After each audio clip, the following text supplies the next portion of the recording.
विदूषणंदादय और गिरेत सा माँ सही रहम सड़ भर मोसिफा दियो छाया मुपेत्या पंगता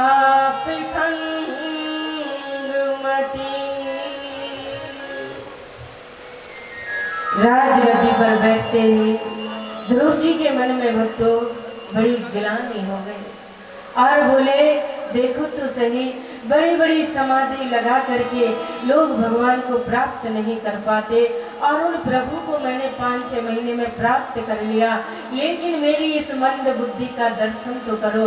भगवान को मान करके मैंने संसार को मांगा, लेकिन जो चीज मिली है उसको भोगना तो पड़ेगा ही।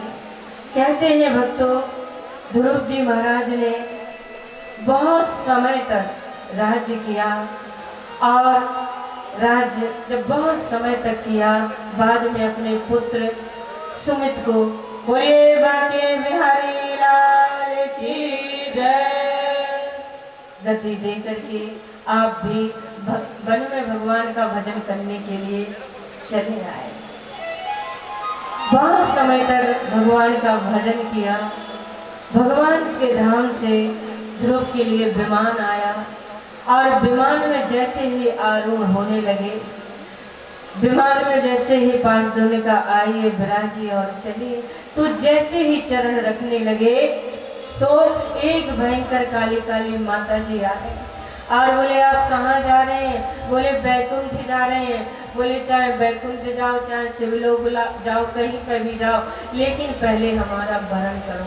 ध्यान दीजिएगा भक्तों, जैसे शिव के लोक को शिवलोक कहते हैं, विष्णु के लोक को बैकुंठ कहते हैं, वैसे ही जिस लोक में हम लोग रहते हैं उसका नाम मृत्यु लोक है।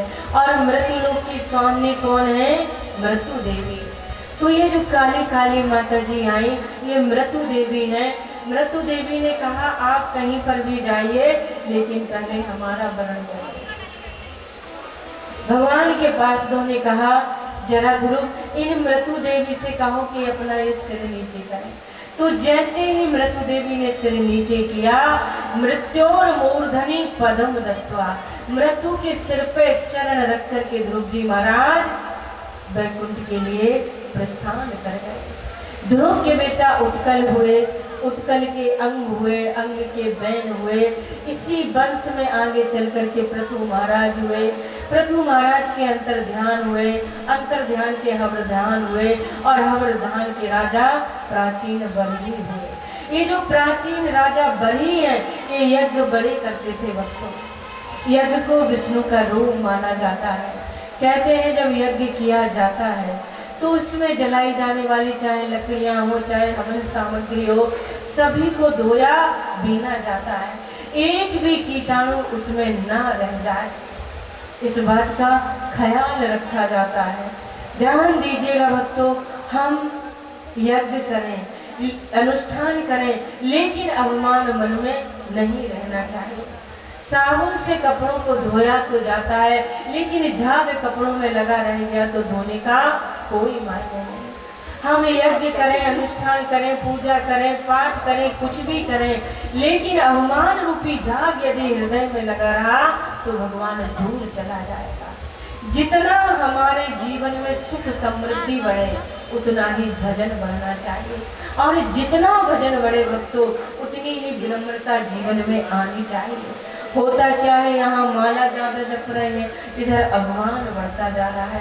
ये सब बिगाड़ने वाली चीजें हैं। राजा प्राचीन बरही बड़े यज्ञ करते हैं, और ध्यान दीजिए अभिमान आ गया, और अभिमान तो किसी भी चीज को गिरा सकता है। राजा प्राचीन बरही ने यज्ञ के माध्यम से भक्तों हजारों बकरों की, घोड़ों की, जानवरों की बलि देती, और अभिमान क्या है कि मैंने यज्ञ बहुत किए हैं। एक बार नारद जी महाराज राजा प्राचीन बरही के यज्ञ मंडप में पधारे। जैसे ही आए, राजा प्राचीन बरही ने बड़ा स्वागत किया, सत्कार किया, आइए आइए भगवान, आज आपके आने से हमारा यज्ञ सफल हो गया, मुझे ऐसा लगता है। लेकिन वो तो नारद जी महाराज तो खड़े खड़े रोने लगे। बोले महाराज आप रोते क्यों हैं? नारद जी महाराज ने कहा मैंने तेरे जैसा दुष्ट पापात्मा जीव दूसरा देखा ही नहीं। अरे मैंने इतने सारे यज्ञ कर दिए हैं, यज्ञ किए हैं, फिर भी आप मुझे पापी कहते हैं। बोले तुम देखना चाहते? बोले हाँ। बोले तो आंख खोल करके आकाश की ओर देखिए। जैसे ही राजा प्राचीन बलि ने आकाश की ओर देखा तो बड़े बड़े जीव जंतु मुंह फाड़ करके उसका इंतजार कर रहे थे, मुंह खोल करके। नारद जी महाराज ने कहा जितने जीवों की हत्या की है ये सभी तुमसे बदला लेंगे। राजा ने कहा ऐसा मैंने अपने आप थोड़ी ना किया है। अरे शास्त्रों में लिखा है पशु का यज्ञ में आलवन करना चाहिए और आलवेद का अर्थ मानना होता है। भगवान नारद ने कहा पहले अर्थ तो समझ। किसी भी जीव की हिंसा की बात वेद नहीं करते हैं। वेद तो कहते हैं परोक्षवादो वेदायम बाला नाम अनुशासनम। हमारा वेद जो है वो तो परोक्षवादी है। भगवान वेद किसी भी हिंसा की बात नहीं करते। आलवन का अर्थ वक्त तो छूना होता है, मारना नहीं। हम लोग जब यज्ञ करते हैं, कभी भी यज्ञ होता है तो उसमें एक संकल्प लिया जाता है कि हम अपने जीवन की कोई एक बुराई छोड़ते हैं। कोई लोग अपने जीवन में बीड़ी पीना छोड़ देते हैं, सिगरेट पीना छोड़ देते हैं, कोई शराब पीना छोड़ देते हैं। यानी जिसको जो त्यागना होता है वो चीज त्यागी जाती है। अपने हृदय से 3 उंगली लगाओ। बकरा किसको कहते हैं? बकरा ममता को कहते हैं। हृदय से 3 उंगली लगाओ और ममता रूपी बकरे की बलि दे दो। यही इसका मायने है। घोड़ा अवमान को कहते हैं। व्यर्थ का अवमान जो हम करते हैं वो अवमान हमेशा के लिए त्याग देना, यही इसका मायने है भक्तों। बोले बाके बिहारी लाल की जय। जय जय श्री राधे।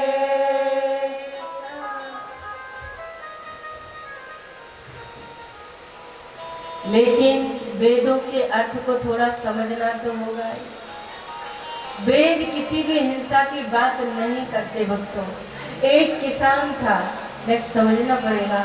और किसान की आदत थी कि चावल में से गरम गरम माड़ निकलता था और उसको पीता था चीनी डाल करके। वैसे माड़ पीना स्वास्थ्य के लिए बहुत अच्छा माना जाता है, लेकिन पढ़े लिखे लोगों में अच्छा नहीं माना जाता है। पुराने जमाने के लोग माड़ पीते भी थे क्योंकि स्वास्थ्य की दृष्टि से बड़ा अच्छा माना जाता था। उसकी पत्नी माड़ निकालती और कटोरा में भर करके रख देती तो गरम गरम माड़ पीता था। एक बार उसके घर में बड़े मित्र आए, बैठक में बैठ करके वो तो बात कर रहा था।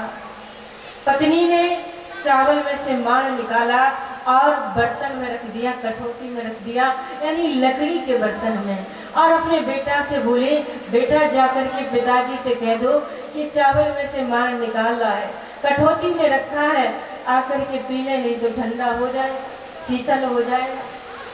पुत्र ने जाकर के देखा कि बैठक में हमारे पिताजी बड़े बड़े लोगों के साथ बैठ करके चर्चा कर रहे हैं। यदि मैं यहाँ पर आकर के ये कहूँगा पिताजी जाकर के माड़ पी लो तो हमारे पिता की बात थोड़ी नीची हो जाएगी। लोग सोचेंगे देखो तो सही, माड़ पी पी करके काम चलाता है, बात नीची हो जाएगी। तो मालूम है यहाँ पर उस पुत्र ने, उस बेटे ने बड़ा सुंदर बुद्धिता का परिचय दिया। जाकर के खड़ा हो गया। पिता ने कहा क्या बात है बेटा? बोलो।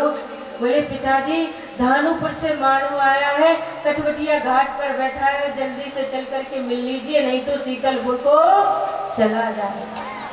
कोई नहीं समझा भक्तों कि धानुपुर से माड़ू आया, कटवटिया घाट पर बैठा है, जल्दी से चलकर मिल लो, नहीं तो शीतलपुर को चला जाएगा।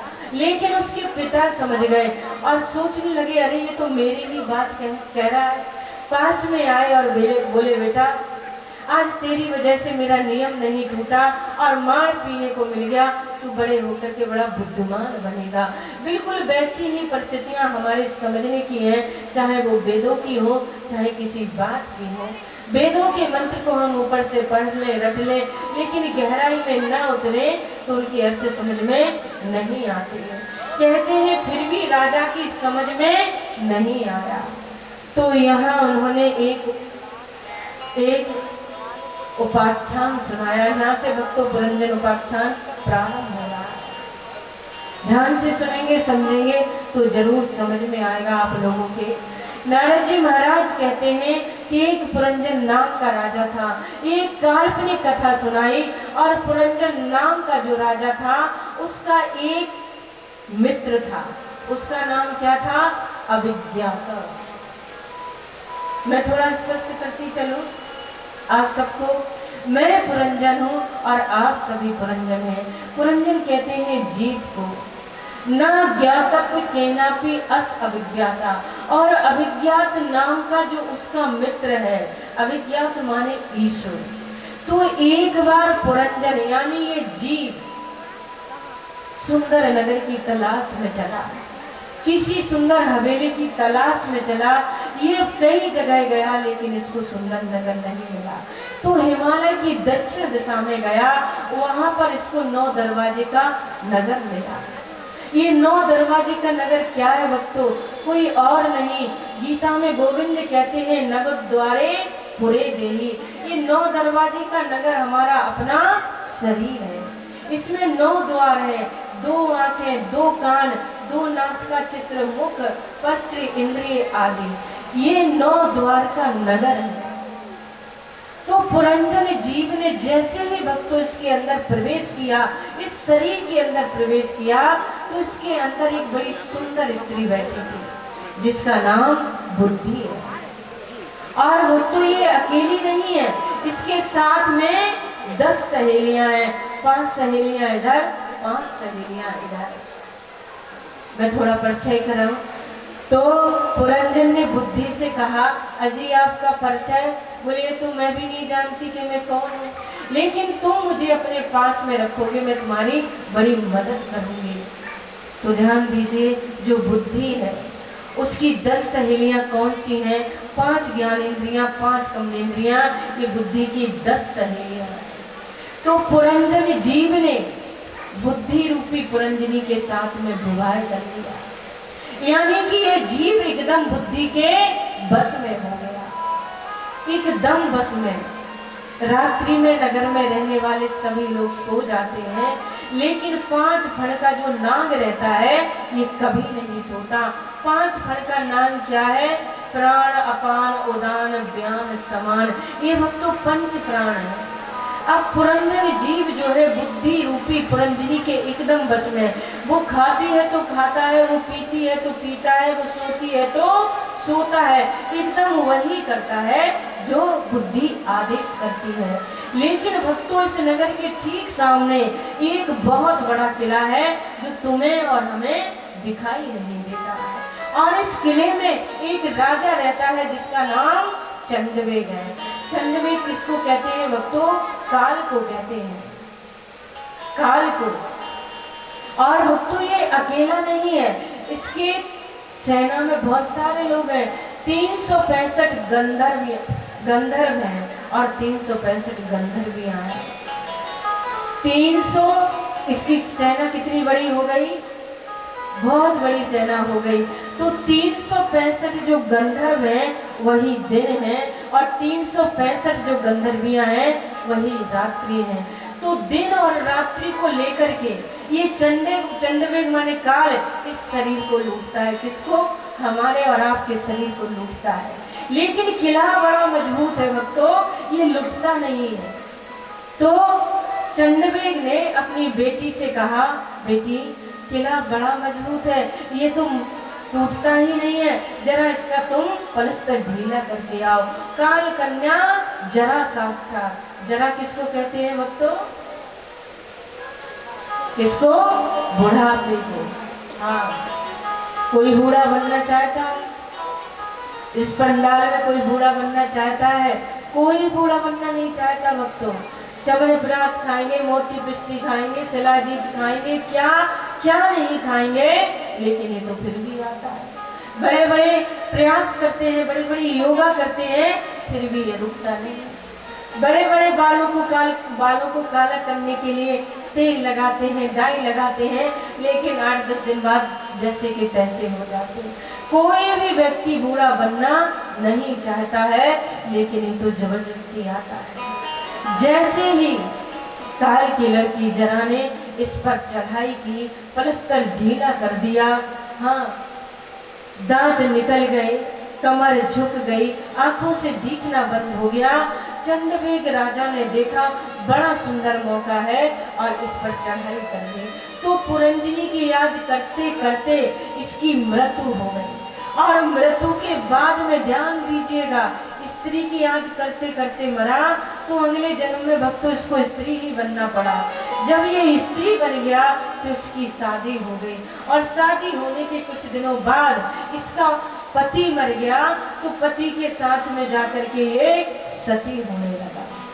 जब ये सती होने लगा तो अभिज्ञात नाम का सखा आया और आकर के बोले अरे भले आदमी, तू ना पुरंजन है ना पुरंजनी है, तू तो मेरा अपना अंश है, अपना मेरा अंश है, ईश्वर अंश, जीव अविनाशी, चेतन अमर, सहज सुखराशि, सो मायावश भयो गोसाई, बंदो कीर मरकट की। ईश्वर का अंश है जी, चेतन है, अमल है, सहज है, सुख की राशि है, लेकिन बंदो कीर मरकट की नहीं। कीर बोलते हैं तोता को, मरकट माने बंदर।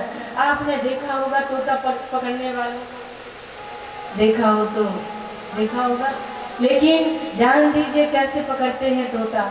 एक प्लास्टिक की रस्सी में एक लोहे का पाइप रो देते हैं, इस खंभे से उस खंभे पर बांध दिया जाता है और पाइप में कुछ खाने वाली चीज चिपका दी जाती है। उड़कर जाने वाला तोता उस पाइप पर खाने की चीज को देखता है तो उस पर बैठता है खाने के लिए, तो जैसे ही उस पर बैठता है तो पाइप नीचे को घूम जाता है, तो नीचे लटक जाता है। और दूसरा उड़कर जाने वाला तोता कहता है अरे भाई तू लटका क्यों नहीं है, लटका क्यों है, तू उड़ता क्यों नहीं है? बोले उड़ूं कैसे, अरे इस पाइप ने मुझे पकड़ लिया। ध्यान दीजिए, पकड़ा है अपने पंजों से और कहता है कि पाइप ने पकड़ लिया। ऐसे ही मरकट माने बंदर ने देखा कि घड़े में बड़े चटपटे चले, उसने हाथ डाला और जैसे ही मुट्ठी भर के निकालने लगा तो मुंह में हाथ फंस गया और बड़ी जोर जोर से चिल्लावे अरे इसमें भूत बैठा है, प्रेत बैठा है। अरे भले आदमी, तू हाथ छोड़ देगा, चने छोड़ देगा, तेरा हाथ अपने आप ही निकल आएगा। ऐसे ही भक्तों, काल ही, कर्म ही, ईश्वर ही मिथ्या दोष लगा। संसार को हम सभी आप लोग पकड़ते स्वयं हैं और दोष कभी संसार को देते हैं, कभी परमात्मा को देते हैं, कभी किसी को देते हैं। यही बंधन का कारण है। महात्मा नारद जी महाराज ने कहा भैया कोई और पुरंजन नहीं है, केवल तुम ही लोग पुरंजन हो। परमात्मा को भूल करके तुम भटक रहे, इसलिए सब कुछ ऐसा हो रहा है। इन्हीं के वंश में भक्तों आगे चल करके प्रचेता गण हुए हैं। प्रचेता गणों को भगवान शिव की प्राप्ति हुई है भगवान की कृपा से। अब हम पंचम स्कंद में भक्तों प्रवेश कर रहे हैं। पंचम स्कंद में जाने से पहले एक बड़ा सुंदर सा भजन करवाते हैं। बड़ा सुंदर भजन हमारे आचार्य जी गाएंगे और आप सभी लोग मस्ती से आनंद लीजिए। ताली जरूर बजाइए, जिसको नचना हो वो नच सकते हैं, लेकिन ताली बजाना ना भूलिए। बोलिए बाके बिहारी।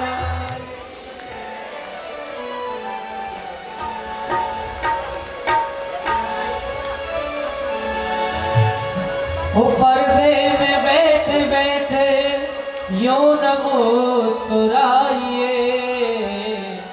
आगे तेरे दीवाने तेरा पर्दा हटाइए, आगे तेरे दीवाने तेरा पर्दा हटाइए। वो पर्दे में बैठे बैठे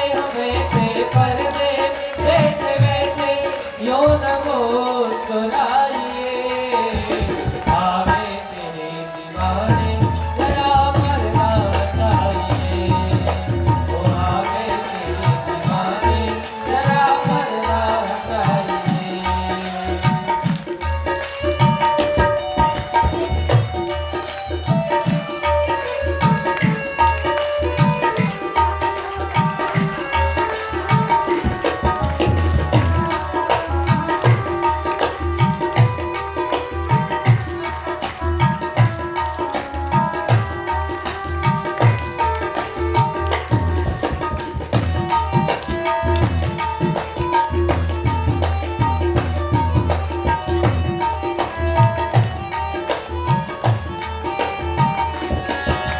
पर्दा तेरा हमें नहीं मंजूर सावरे, हमें नहीं मंजूर सावरे, हमें नहीं मंजूर सावरे। ओ बेटा है चुप के दीवानों से क्यों दूर सावरे, ओ बेटा क्यों दूर सावरे, ओ बेटा क्यों दूर सावरे। पर्दा तेरा हमें नहीं मंजूर सावरे, बेटा है चुप के दीवानों से क्यों दूर सावरे, ओ बेटा क्यों दूर सावरे। मैं भी तो आया दो कदम, मैं भी तो आया दो कदम, ओ मैं भी तो आया दो कदम, मैं भी तो आया दो। देखिए ऐसे आनंद नहीं आता है जब तक आप लोग ताली बजा करके और हमारे साथ गाएंगे नहीं, तब तक आनंद नहीं आएगा। तो जितने भी भक्त यहाँ पर बैठे हैं, हमारी माता बैठी है पीछे तक, सभी लोग ऊपर हाथ उठाइए, सभी ऊपर हाथ उठा करके और जोर से ताली बजा करके हमारे साथ गाएंगे। ओ पर्दा तेरा हमें नहीं मंजूर सावरे, हमें नहीं मंजूर सावरे, मंजूर सावरे। ओ बेटा है चुप के दीवानों से क्यों दूर सावरे, ओ बेटा क्यों दूर सावरे, क्यों दूर सावरे। ओ मैं भी तो आया दो कदम, मैं भी तो आया दो कदम, हमें भी तो आया दो कदम, जरा तुम भी बढ़ाइए, आवे तेरे दीवाने जरा पर्दा हटाइए, ओ आवे तेरे दीवाने जरा पर्दा हटाइए, आवे तेरे दीवाने जरा पर्दा हटाइए, आवे तेरे दीवाने जरा पर्दा हटाइए।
करते करते इसकी मृत्यु हो गई। और मृत्यु के बाद में ध्यान दीजिएगा, स्त्री की याद करते करते मरा तो अगले जन्म में भक्तों इसको स्त्री ही बनना पड़ा। जब ये स्त्री बन गया तो इसकी शादी हो गई, और शादी होने के कुछ दिनों बाद इसका पति मर गया, तो पति के साथ में जाकर के ये सती होने लगा। जब ये सती होने लगा तो अभिज्ञात नाम का सखा आया और आकर के बोले अरे भले आदमी, तू ना पुरंजन है ना पुरंजनी है, तू तो मेरा अपना अंश है, अपना मेरा अंश है, ईश्वर अंश जीव अविनाशी चेतन अमर सहज सुखराशि सो मायावश भयो गोसाई बंदो कीर मरकट की। ईश्वर का अंश है जीव, चेतन है, अमल है, सहज है, सुख की राशि है, लेकिन बंदो कीर मरकट की नहीं। कीर बोलते हैं तोता को, मरकट माने बंदर। आपने देखा होगा तोता पकड़ने वाले, देखा हो तो देखा होगा, लेकिन ध्यान दीजिए कैसे पकड़ते हैं तोता। एक प्लास्टिक की रस्सी में एक लोहे का पाइप रो देते हैं, इस खंभे से उस खंभे पर बांध दिया जाता है और पाइप में कुछ खाने वाली चीज चिपका दी जाती है। उड़कर जाने वाला तोता उस पाइप पर खाने की चीज को देखता है तो उस पर बैठता है खाने के लिए। तो जैसे ही उस पर बैठता है तो पाइप नीचे को घूम जाता है, तो नीचे लटक जाता है। और दूसरा उड़कर जाने वाला तोता कहता है अरे भाई तू लटका क्यों नहीं है, लटका क्यों है, तू उड़ता क्यों नहीं है? बोले उड़ूं कैसे, अरे इस पाइप ने मुझे पकड़ लिया। ध्यान दीजिए, पकड़ा है अपने पंजों से और कहता है कि पाइप ने पकड़ लिया। ऐसे ही मरकट माने बंदर ने देखा कि घड़े में बड़े चटपटे चले, उसने हाथ डाला और जैसे ही मुट्ठी भर के निकालने लगा तो मुंह में हाथ फंस गया और बड़ी जोर जोर से चिल्लावे अरे इसमें भूत बैठा है, प्रेत बैठा है। अरे भले आदमी, तू हाथ छोड़ देगा, चने छोड़ देगा, तेरा हाथ अपने आप ही निकल आएगा। ऐसे ही भक्तों, काल ही, कर्म ही, ईश्वर ही मिथ्या दोष लगा। संसार को हम सभी आप लोग पकड़ते स्वयं हैं और दोष कभी संसार को देते हैं, कभी परमात्मा को देते हैं, कभी किसी को देते हैं। यही बंधन का कारण है। महात्मा नारद जी महाराज ने कहा भैया कोई और पुरंजन नहीं है, केवल तुम ही लोग पुरंजन हो। परमात्मा को भूल करके तुम भटक रहे, इसलिए सब कुछ ऐसा हो रहा है। इन्हीं के वंश में भक्तों आगे चल करके प्रचेता गण हुए हैं। प्रचेता गणों को भगवान शिव की प्राप्ति हुई है भगवान की कृपा से। अब हम पंचम स्कंद में भक्तों प्रवेश कर रहे हैं। पंचम स्कंद में जाने से पहले एक बड़ा सुंदर सा भजन करवाते हैं। बड़ा सुंदर भजन हमारे आचार्य जी गाएंगे और आप सभी लोग मस्ती से आनंद लीजिए। ताली जरूर बजाइए, जिसको नचना हो वो नच सकते हैं, लेकिन ताली बजाना ना भूलिए। बोलिए बाके बिहारी।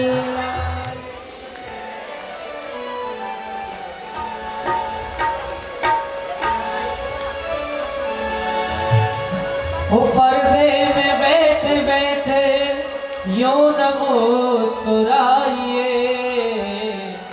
आगे तेरे दीवाने तेरा पर्दा हटाइए, आगे तेरे दीवाने तेरा पर्दा हटाइए। वो पर्दे में बैठे बैठे हम बैठे, पर्दे में बैठे बैठे यो न मुस्कुराइए,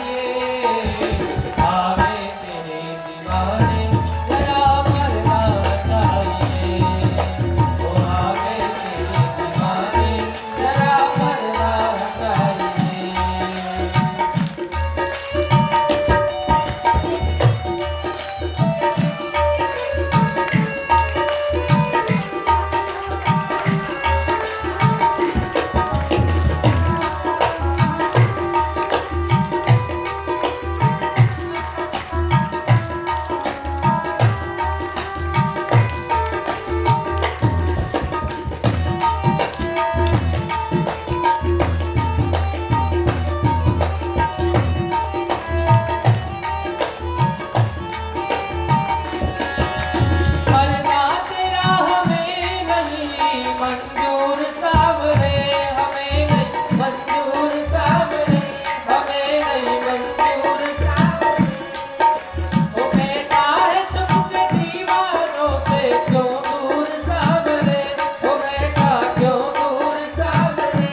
जब तक आप लोग ताली बजा करके और हमारे साथ गाएंगे नहीं, तब तक आनंद नहीं आएगा।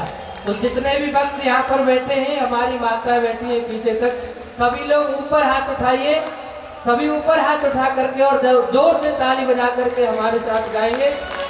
ऊपर तेरा हमें नहीं मंजूर सावरे, हमें नहीं मंजूर सावरे, मंजूर सावरे। ओ बेटा चुप के दीवानों से क्यों दूर सावरे, हमें का क्यों दूर सावरे, क्यों दूर सावरे। ओ मैं भी तो आया तो कदम, मैं भी तो आया तो कदम, हमें भी तो आया तो कदम, जरा तुम भी बढ़ाइए। आगे तेरे दीवाने जरा करना चाहिए, ओ आगे तेरे दीवाने जरा करना चाहिए, आगे तेरे दीवाने जरा करना चाहिए, आगे तेरे दीवाने जरा करना चाहिए।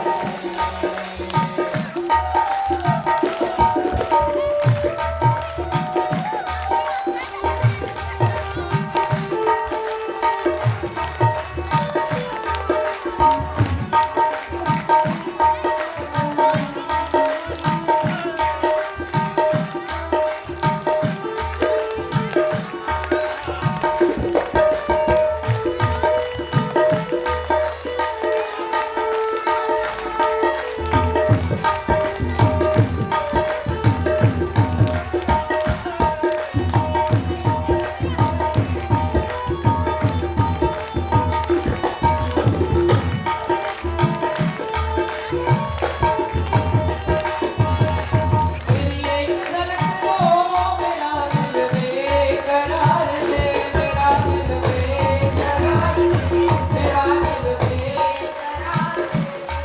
हाँ दीवार की तमन्ना मुझे तेरा इंतजार है, मुझे तेरा इंतजार है, हाँ मुझे तेरा इंतजार है, मुझे तेरा इंतजार है।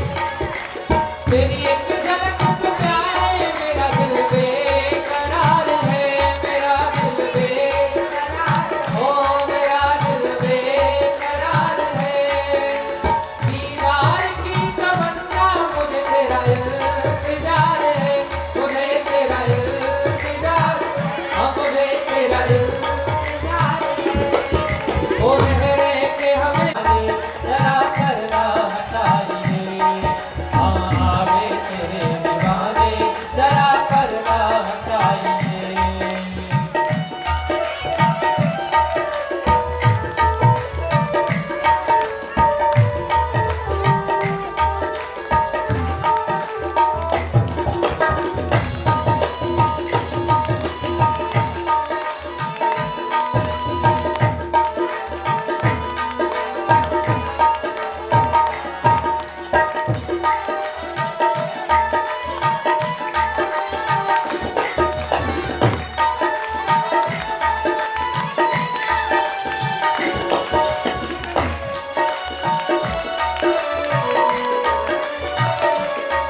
ओ हम चाहने वाले हैं तेरे, हम तुमसे मोहब्बत, हमें है तुमसे मोहब्बत, हमें है तुमसे मोहब्बत।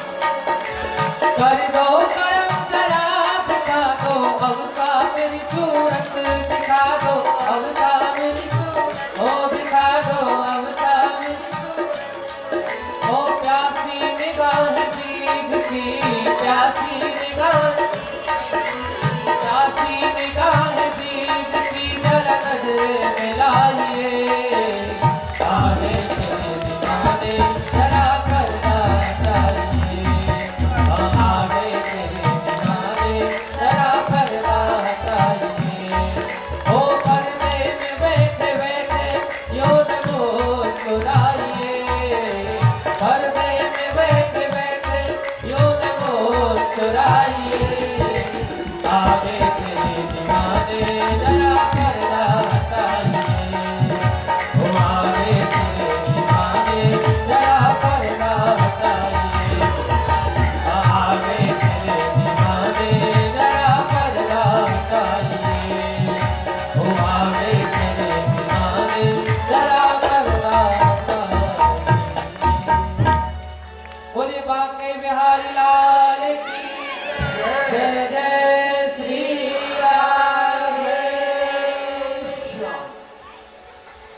तो ध्यान दीजिएगा भक्तों, पंचम स्कंद प्रारंभ हो रहा है। अभी आपने जो सांबा मनु के बड़े पुत्र थे उत्तानपाद, उनके वंश को सुना, लेकिन उनके जो छोटे भाई हैं उत्तानपाद के और सांबा मनु के जो पुत्र हैं प्रियव्रत, अब उनके वंश को सुखदेव स्वामी कहने जा रहे हैं। कह रहे हैं राजन, प्रियव्रत राजा भी बड़े यशस्वी तेजस्वी हैं। इनके पुत्र आग्नेय हुए, आग्नेय के नाभ हुए और नाभ के ऋषभदेव भगवान हुए। भगवान ऋषभदेव को हमारे 24 अवतारों में 8वां अवतार माना जाता है, लेकिन जैनियों के ये प्रथम तीर्थंकर माने जाते हैं। माता शत्रु पिता बैरी ए ना बालून पाठता, कहते हैं जो माता पिता अपने बच्चों को धर्म संस्कृति की शिक्षा नहीं देते वो एक प्रकार से शत्रु माने जाते हैं। और ऋषभदेव जी महाराज तो समय समय पर अपने पुत्रों को बुला करके शिक्षा देते ही रहते हैं। एक बार ऋषभदेव जी महाराज ने अपने सभी पुत्रों को बुलाया और कहा, आज आप लोगों से हम कुछ कहना चाहते हैं। बड़े पुत्र भरत जी भी बैठे हैं, बोले जी आज्ञा करिए, क्या कहना चाहते हैं। तो ऋषभदेव जी महाराज ने कहा, ध्यान दीजिएगा, ये जो जीवन है केवल खाने पीने हंसने नाचने गाने के लिए नहीं मिला है। इस शरीर से हमें तपस्या करनी चाहिए। स्नान भी भक्तों 3 प्रकार के होते हैं। एक होता है मनुष्य स्नान, एक होता है ऋषि स्नान और एक होता है राक्षस स्नान। प्रातः ब्रह्म मुहूर्त में स्नान करना, इसको ऋषि स्नान कहा जाता है, और सूर्य उदय से पहले स्नान कर लेना, ये मनुष्य स्नान है। और तीसरा सूर्योदय के बाद तो आप जानते हैं राक्षस स्नान माना गया है। कितनी सुंदर परंपरा बनाई है। जैसे ही भक्तों आप सोकर के उठते हैं, बहुत से लोगों को देखा है लेकिन कई लोग इस बात पर ध्यान नहीं करते, जैसे ही उठे कराग्रे बसते लक्ष्मी कर मध्य सरस्वती कर मूले तू गोविंद प्रभाते कर दर्शनम। सबसे पहले उठ करके अपनी हथेलियों को देखना चाहिए। इसके अग्रभाग में लक्ष्मी, मध्य में सरस्वती और मूल में गोविंद है। कोई ऐसा करता है क्या? बहुत सारे लोग करते हैं। हाथ उठा दिया, देखो माताओं ने, सभी करते हैं, जय हो प्रभु। लेकिन कई कई घरों में तो हम जाते हैं तो मालूम है सूर्य भगवान की रोशनी सिर पर टिमटिमाने लग जाती है, चदरिया ओढ़ के सोए रहते हैं और चद्दर में से ही अंदर से हल्ला मचाते हैं, अरे चाय बन गई क्या? और जब धर्मपत्नी चाय का प्याला लेकर के आती है और जैसे ही चदरिया में से मुंह निकाला, प्रभाते कप दर्शन, कप का दर्शन करते। बड़ी सुंदर पद्धति बनाई है भक्तों मनीषियों ने हमारे ने, कि सबसे पहले उठिए, हथेलियों को देखिए और उसके बाद में पृथ्वी माता के चरण वंदन कीजिए। और एक बात और, जैसे ही चरण छुए हैं लेकिन अपना चरण से पैर तभी नीचे रखें, थोड़ा सुर भी देख लिया करें। ऐसे करके सुर देखोगे ना तो पता चलेगा दाहिना चल रहा है या बायां सुर चल रहा है। जो भी सुर चल रहा हो, चाहे दाना हो चाहे बायां हो, उसी पैर को सर्वप्रथम पृथ्वी पर रखना चाहिए। इससे कहते हैं पूरा दिन मंगलमय बनता है। सर्वप्रथम वही चरण निकाले जो सुर चल रहा हो। तो ऋषभदेव जी महाराज कहते हैं कि प्रभु की कृपा से जीवन मिला है तो हमें प्रातः उठना चाहिए, उठ करके भगवान का स्मरण करना चाहिए। जिस परमात्मा ने मुझे बनाया है उसका चिंतन मनन करना चाहिए। तो ऋषभदेव जी महाराज ने साफ कह दिया, भैया एक रास्ता है नरक का और एक रास्ता है मुक्ति का। बोले जी आप आदेश करिए, बताते जाइए। तो कहते हैं मुक्ति का द्वार कौन सा है, विमुक्ति का द्वार कौन सा है? कि महापुरुषों की सेवा करना। वेश्यागामी, शराबी, कबाबियों का भी संग करने वालों का संग करना, ये तमह का द्वार है, अंधकार का द्वार है। इसलिए संग अच्छा करें, महापुरुष का करें, संतों का करें, तो एक ऋषभदेव जी का बालक सभा में खड़ा हो गया, बोले पिताजी हम पहचानेंगे कैसे कि कौन संत है कौन नहीं है। बोले सुनो, कोर्ट में जब जाते हैं ना, कचहरी जाते हैं, तो काले कोट पहनने वाले को क्या बोलते हैं? वकील साहब। अब उन्होंने LLB की है, इससे कोई मतलब नहीं, लेकिन प्रधान पहना है तो वकील साहब तो बोलना ही पड़ेगा। इसलिए ऋषभदेव जी महाराज कहते हैं कौन संत है कौन असंत है, यदि इसकी खोज करने लगोगे तो जीवन निकल जाएगा, नहीं पहचान सकते।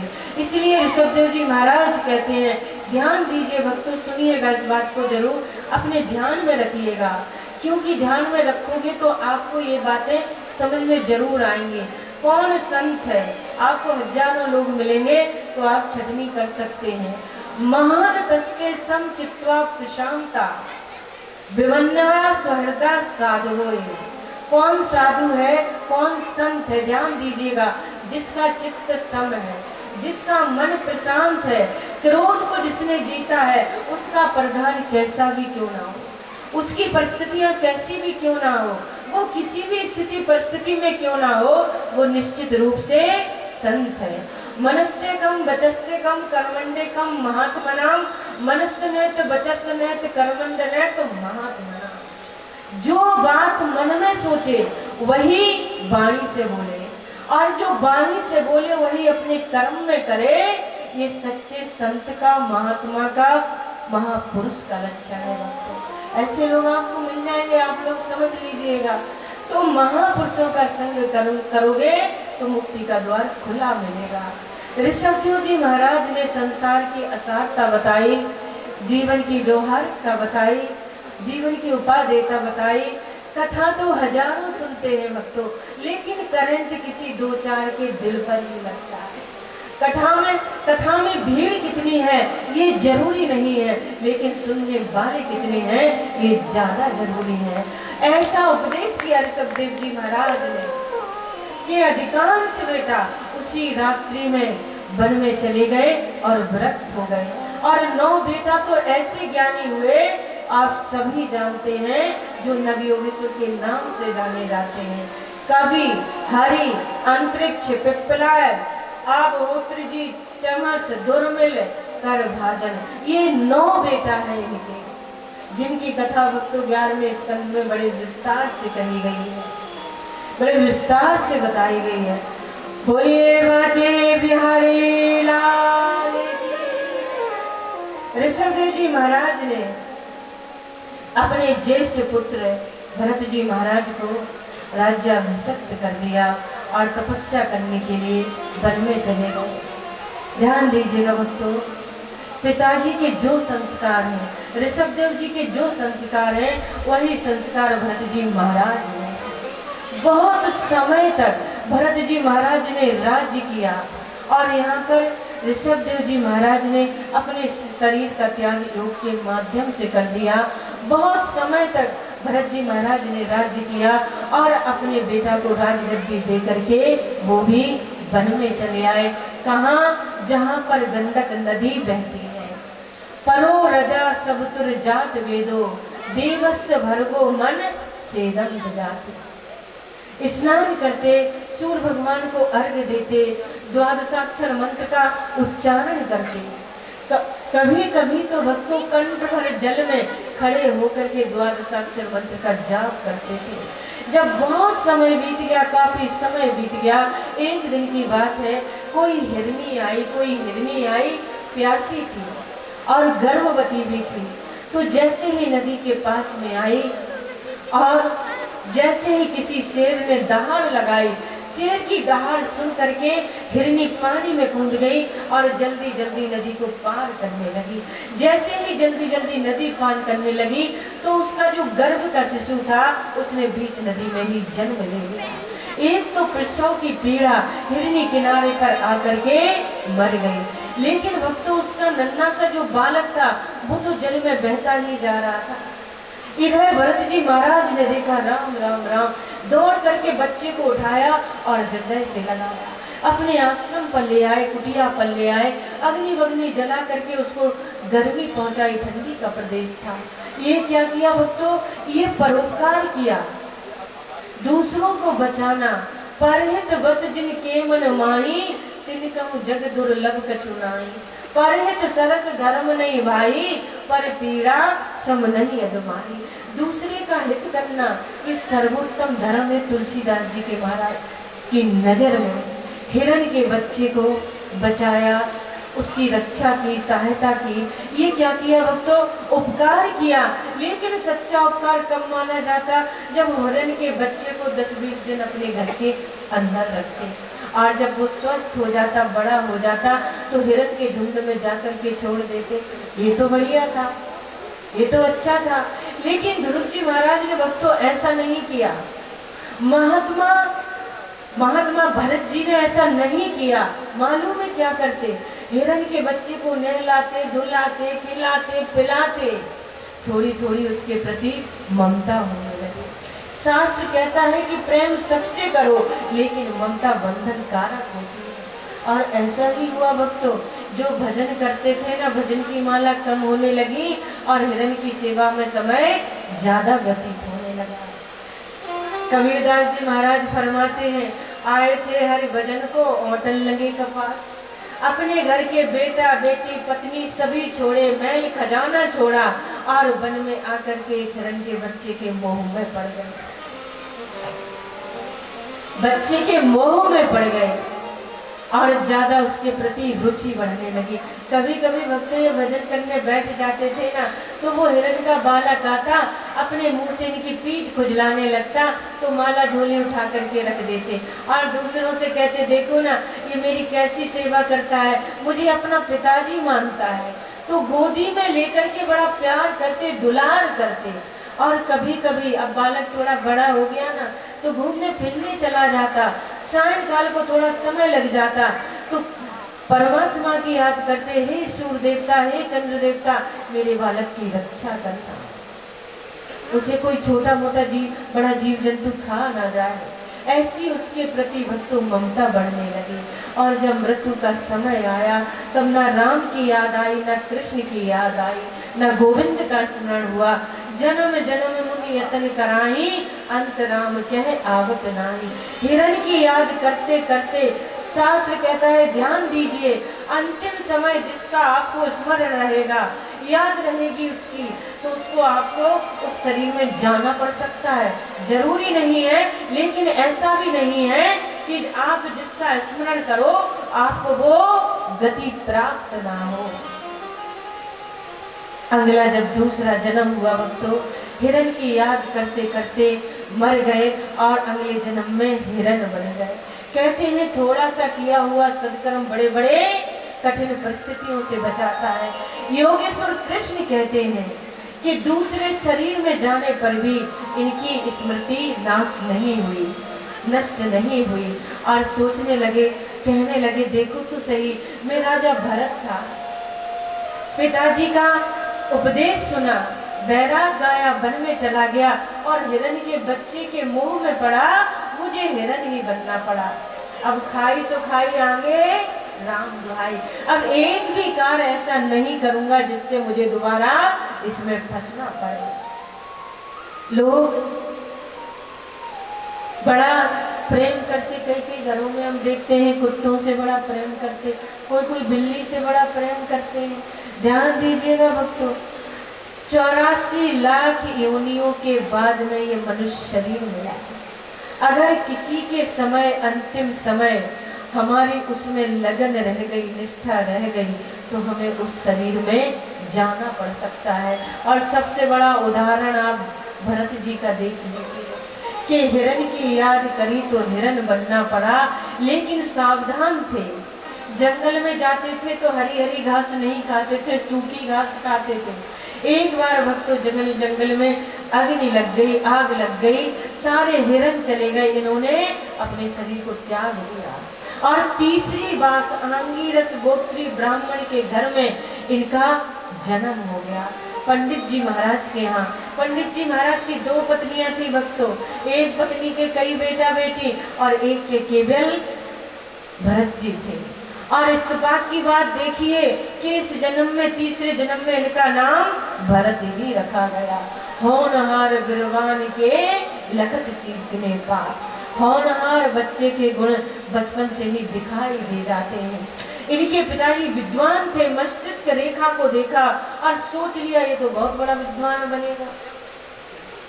नामकरण संस्कार किया, जनेऊ संस्कार किया, कान में गायत्री मंत्र दे दिया और बोले बेटा जल्दी से याद करके सुना देना।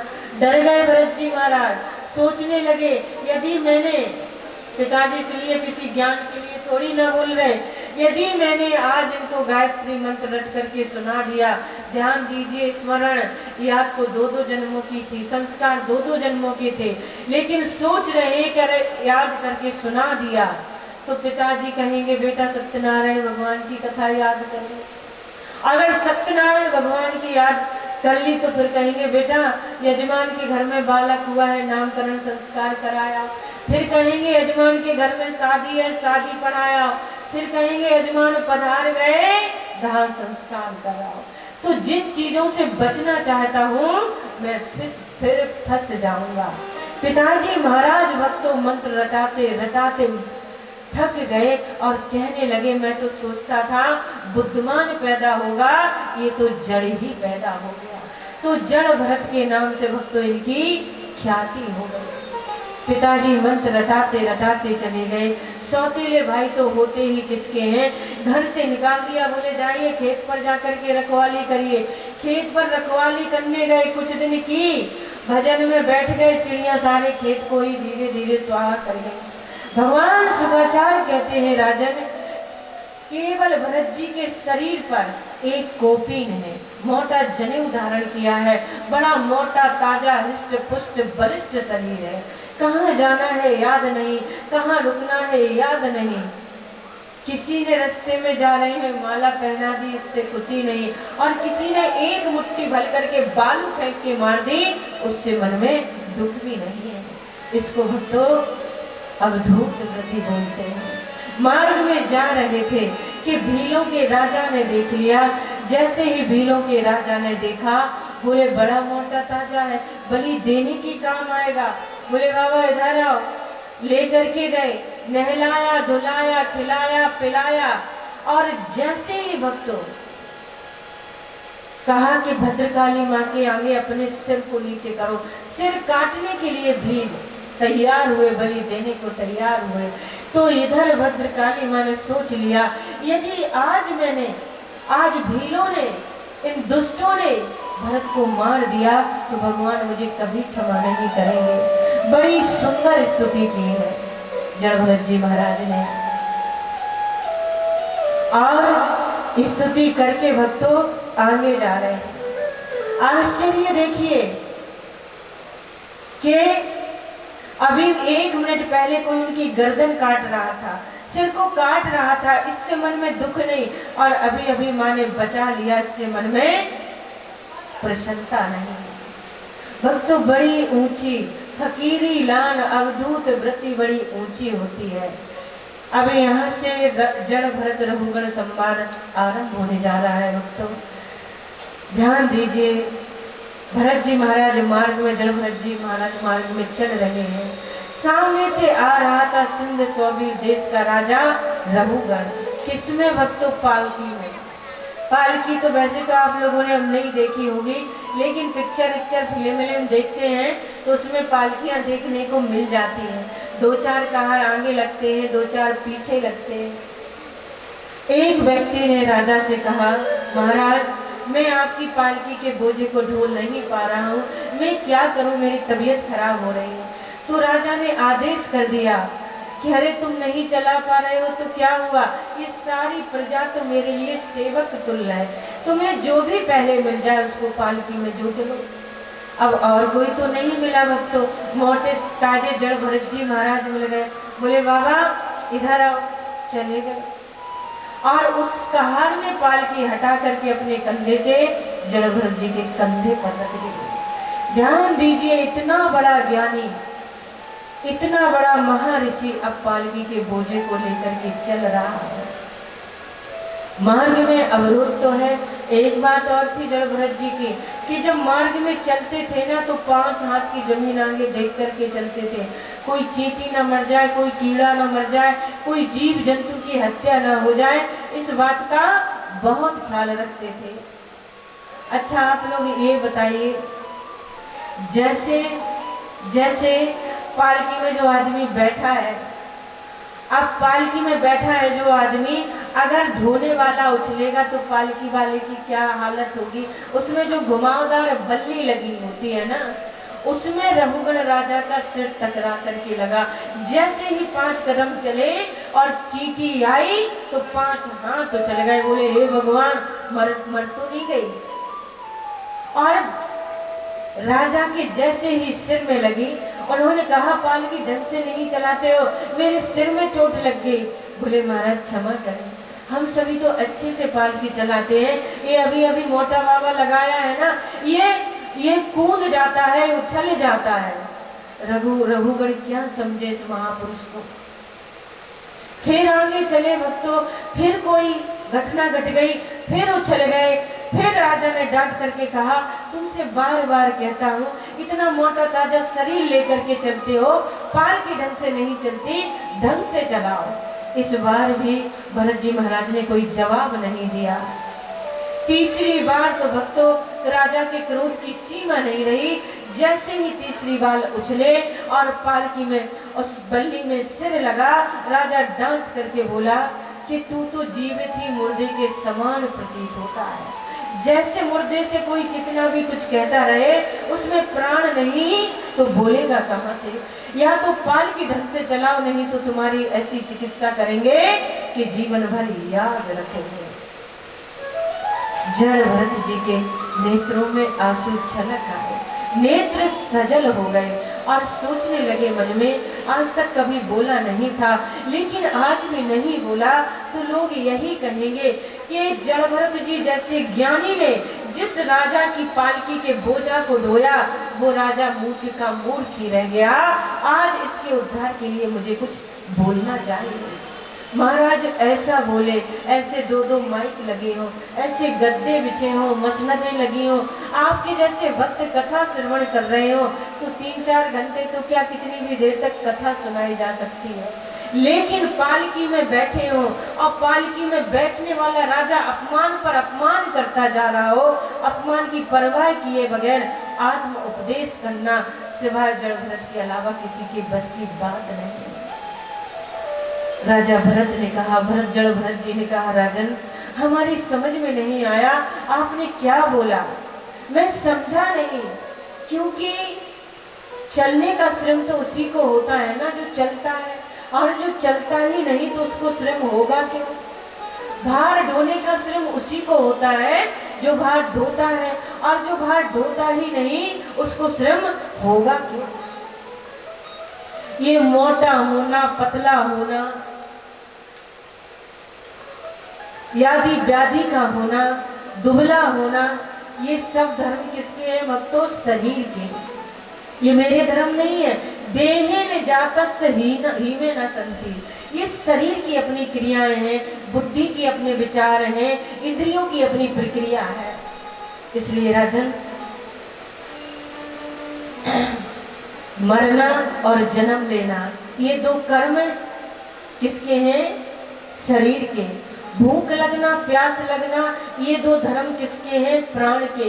इच्छा, निद्रा, तंद्रा, भय, गिलानी आदि का होना ये मन और बुद्धि के विषय हैं। तो मैं मन नहीं हूँ, मैं बुद्धि नहीं हूँ, मैं शरीर नहीं हूँ, तो तुम फिर कैसे कह सकते हो कि मैं मोटा हूँ कि पतला हूँ? तुम कैसे कह सकते हो मैं जीवित हूँ या मर गया हूँ? जड़ भरत जी बोले, राजन गेहूं को पीस करके मैदा बनाया जा सकता है, लेकिन मैदा को पीस करके कुछ भी नहीं बनाया जा सकता। क्या चिकित्सा करोगे तुम हमारी? और बोले, ये तुम्हारी पालकी मिट्टी का एक टुकड़ा, और पालकी में बैठा हुआ राजा मिट्टी का दूसरा टुकड़ा, और पालकी जिसके कंधे पर रखी ये मिट्टी का तीसरा टुकड़ा। तो एक टुकड़े पे दूसरा टुकड़ा रख करके तीसरा टुकड़ा रख दिया जाए तो किसको बोझ होगा? क्या चिकित्सा करोगे हमारी? इस बात को सुनते ही भक्तों जड़ भरत जी के मुख से रघुगण राजा तुरंत पालकी में से नीचे कूद गया और जड़ भरत जी के चरणों में गिर पड़ा और बोले, आप कौन हैं? आपने जनेऊ धारण किया है, इससे ब्राह्मण तो है, लेकिन आप अपना परिचय दीजिए भगवान, आप कौन हैं? मुझे ब्रह्मा से डर नहीं लगता, इंद्र के वज्र से डर नहीं लगता, लेकिन मेरे द्वारा किसी ब्राह्मण का अपमान हो जाए तो मुझे बहुत भय लगता है। कहीं ऐसा तो नहीं कि मेरे सदगुरुदेव जो कपिल देव भगवान है वो कहीं रूप धारण करके मेरी परीक्षा लेने तो नहीं आ गए? आप बताइए तो सही, आप कौन हैं? जड़ भरत जी मुस्कुरा करके बोले, राजन ये तुम्हारी दूसरी गलती कि मैं कौन हूँ। अरे जो मैं हूँ वही तुम हो, जो तुम हो वही मैं हूँ। ध्यान दीजिए भक्तों, सूर्य के नीचे 1000 घड़ों में जल भर करके रख दीजिए तो सभी में अलग अलग सूर्य दिखाई देगा, लेकिन आप सभी जानते हैं सूर्य कभी अनेक होते हैं क्या? सूर्य तो एक ही है और हमारा ईश्वर भी एक है और हम ईश्वर के अंश हैं, तो हम और तुम अलग कैसे हो सकते हैं? बोलिए बाके बिहारी लाल की जय। तुरंत चरणों में बैठ गए और कहने लगे, आपने मुझे क्षमा तो कर ही दिया होगा, मुझे माफ तो कर ही दिया होगा, लेकिन मैं एक बात सुनना चाहता हूँ, मैं बात एक जानना चाहता हूँ कि जो शरीर पर जो दुख होता है, कष्ट होता है, तो क्या इसका अनुभव आत्मा को नहीं होता? क्योंकि आत्मा तो अविनाशी है, अजर है, अमर है, तो इन सबकी तकलीफ क्या आत्मा को नहीं होती है? बोले राजन, हमने चूल्हे पर बर्तन रखा और बर्तन में पानी रख दिया और नीचे से अग्नि जला दी और पानी में चावल डाल दिए, तो जैसे ही नीचे से अग्नि जलाई तो अग्नि का संबंध बर्तन से हुआ, बर्तन का संबंध पानी से हुआ और पानी का संबंध, पानी जब गर्म हुआ तो चावलों से हो गया, भाप बनकर के चावल पक गए। तो ध्यान दीजिए, जो तकलीफ इंद्रियों को मिलेगी, जब शरीर में जो तकलीफ इंद्रियों को मिलेगी तो उसको मन भी भोगेगा, बुद्धि को भी अनुभव होगा और आत्मा को भी अनुभव जरूर होगा। लेकिन राजन, ये विकार युक्त अग्नि, विकार युक्त चावल, इनकी तुलना तुम निर्विकारी आत्मा से कभी नहीं कर सकते।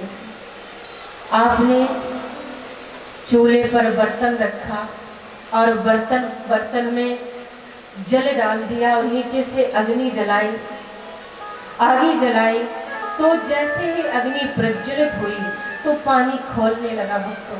अब हम खुशियां मनाने लग जाएं, लड्डू बांटने लग जाएं, अरे जल तो, पानी तो खौलने लगा और 1 घंटे के बाद में आप अग्नि हटा लेते हैं और फिर उसके बाद में पानी ठंडा हो जाता है। अब आप रोने बैठ जाओ, हे भगवान पानी तो ठंडा हो गया, पानी तो ठंडा हो गया। तो हमारी ये ना समझी नहीं तो और क्या है भक्तों, पानी पहले भी ठंडा था, बाद में भी ठंडा रहेगा।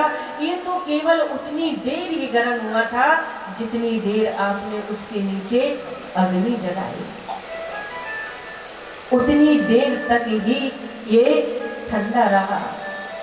एक आश्रम में भक्तों बहुत सारे संत रहते थे और उनमें एक महंत जी भी थे, बड़े ज्ञानी थे महंत जी।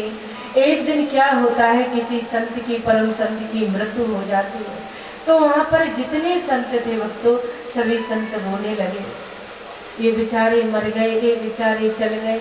लेकिन महंत जी जो थे बड़े मुस्कुरा रहे थे, बिल्कुल शांत स्वभाव से मंद मंद मुस्कुरा रहे थे। संतों का ध्यान महंत जी के ओर गया, बोले साहब ये मर गया है, ये बेचारा संत मर गया है और आप हंस रहे हैं। महंत जी बोले तो ये जिंदा कब था? बोले अभी अभी तो जिंदा था, अभी अभी मर गया। बोले मरने वाले को तुमने देखा है? बोले हाँ हाँ देखा है। बोले कैसा था? बोले 3.5 हाथ का था, लंबी लंबी दाढ़ी वाला था, गोरा था। बोले तो काहे को रो रहे हुए? लंबी लंबी दाढ़ी वाला, 3.5 हाथ का, मोटा ताजा गोरा, ये तो तुम्हारे सामने पड़ा है, फिर क्यों रोते हो? बोले अरे साहब हम इसलिए नहीं रो रहे, हम तो उसके लिए रो रहे हैं जो उसमें से निकल करके चला गया। महंत जी बोले यही तो हम तुमसे जानना चाह रहे हैं कि जो निकल करके चला गया है क्या तुमने उसको देखा है? हजार प्रमाण दे करके भी भक्तों को ये नहीं बता सकता कि अंदर रहने वाला कैसा था, कैसा था, कैसा है, आज तक भक्तों कोई नहीं जान पाया। ये हमारा शरीर है, हम कौन बोल रहे हैं ये भी पता नहीं, शरीर का माध्यम लेकर के बोल रहे हैं। ना तो तुमने उसको देखा, ना हमने उसको देखा, केवल आप और हम इस शरीर के आधार को लेकर ही देख पा रहे हैं। आपने हमें देखा है तो आप हमारे नाम से हमको जान पा रहे हैं, हम आपके नाम से आपको जान पा रहे हैं। लेकिन ये कौन बोल रहा है, कौन निकल करके चला जाता है, ये आज तक किसी ने पता नहीं कर पाया। बड़ा सुंदर उपदेश दिया है भक्तों। और जब भरत जी महाराज वहाँ से आत्मा का स्वरूप समझा करके वहाँ से चले गए। बोले बाके बिहारी लाल की। ध्यान दीजिए भक्तों, आज हमारी कथा का तृतीय दिवस था, कल चतुर्थ दिवस है और कल चतुर्थ दिवस से हमारे उत्सव प्रारंभ होने जा रहे हैं। शुरू में प्रारंभ में वामन भगवान का जन्म होगा, उनका जन्मोत्सव मनाया जाएगा। वामन भगवान हमारी सभा में आएंगे, जो आप लोगों से भूमि का दान मांगेंगे। और उसके बाद में राम जी का अवतार होगा, चारों भाइयों का जन्म होगा। बड़े प्रेम से उस कथा को श्रवण करेंगे। लेकिन सबसे जोरदारी से भैया ब्रजवासी है तो कृष्ण जन्मोत्सव बड़ी धूमधाम से हम लोग मनाते हैं। तो ध्यान दीजिए भक्तों, कोई छोटे मोटे लाला का जन्मदिन नहीं है, ब्रज के नंद के यशोदा का लाला का जन्मदिन है। तो इसमें बड़े उत्साह के साथ आइएगा। जैसे आप लोग किसी के जन्मोत्सव में जाते हैं तो बड़ा सज धज करके जाते हैं कि नहीं? सभी सज धज करके जाते हैं और साथ में गिफ्ट भी लेकर के जाते हैं। इसलिए ध्यान दीजिएगा, कोई भी व्यक्ति खाली हाथ नहीं आएगा, बधाइयाँ लेकर के आएगा और बधाइयाँ लेकर के जाएगा। लेकिन वही चीज भगवान को यहाँ पर समर्पित करना जो किसी के काम आ सके। इस बात का भक्तों ध्यान रखना, क्योंकि कोई भी सामग्री जब मुझे मिलती है तो हम उसे अपने पास बिल्कुल नहीं रखते हैं, गरीब अनाथ लोगों को उसको समर्पित कर देते हैं। इसलिए किसी के काम आ जाए ऐसे ही बधाइयाँ लेकर के आना है। बोले बाके बिहारी लाल की। आगे की कथा चरित्र में भक्तों सुखदेव स्वामी ने अजामल उपाख्यान का वर्णन किया, प्रहलाद जी की कथा का वर्णन किया गया है। प्रहलाद की कथा का विस्तार न दे करके, क्योंकि भक्तों समय हो रहा है, इतना ही कहेंगे कि जब प्रहलाद का जन्म हुआ तो हिरण्यकश्यप ने अपने मन में सोचा कि मेरे बालक का जन्म हुआ है, अब ये बालक हमारी राक्षस कुल परंपरा को बड़े अच्छे से चलाएगा। सोच रहे हैं हिरण्यकश्यप जी कि मेरा बालक राक्षस ही होगा।